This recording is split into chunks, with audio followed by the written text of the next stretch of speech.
ជំរាបសួរបងតែឥឡូវយើងមកមើលជាមួយនឹងរបស់លេងថ្មីសម្រាប់ Ampli ដែរគឺ ZK AS21 2G version 2អានេះហ៎អញ្ចឹងសម្រាប់ version 2នេះយើងមានអីប្លែកយើងមកមើលទាំងអស់គ្នា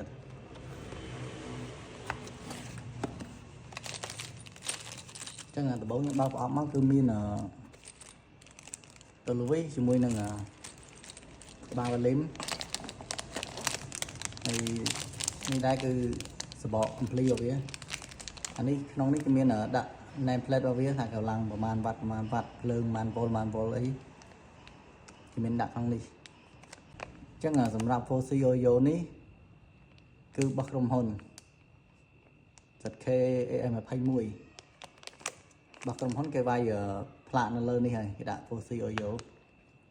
ហើយបងប្អូនចំណាំមើលទៅសម្រាប់ Ampli ទាំងអស់របស់ 4C Oyo គឺមានផ្លាកនៅមុខនេះអក្សរនេះអានោះវាមាន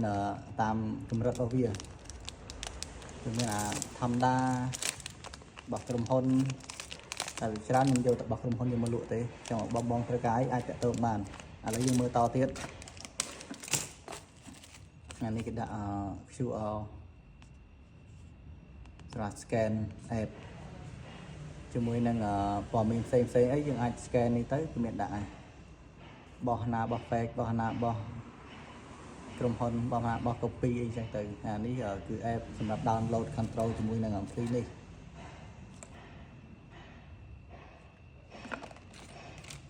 នេះគឺមានបានរបស់គេមកអញ្ចឹងហើយទៅចេញបាននេះមកគឺរបស់ក្រុមហ៊ុនចំហើយ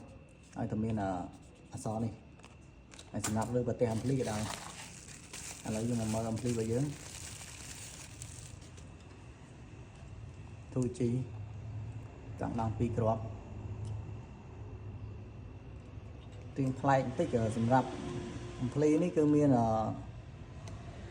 ដុយនេះមួយទៀតអញ្ចឹងដុយនេះគឺដុយ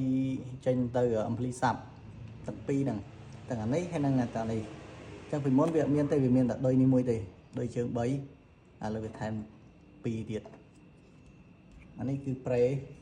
រេយើងចេញពី AMP មកប្រេ AMP ប្រេ karaoke យើង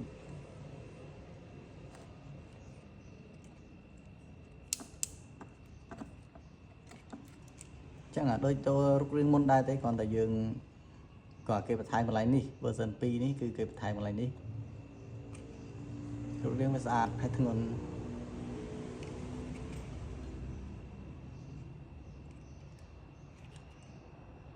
កន្លែងនេះគេដាក់ទៅនេះគេដាក់អក្សរសាប់ buffer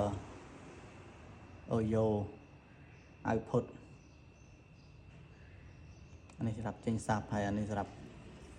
ប្រេរបស់យើងប្រើ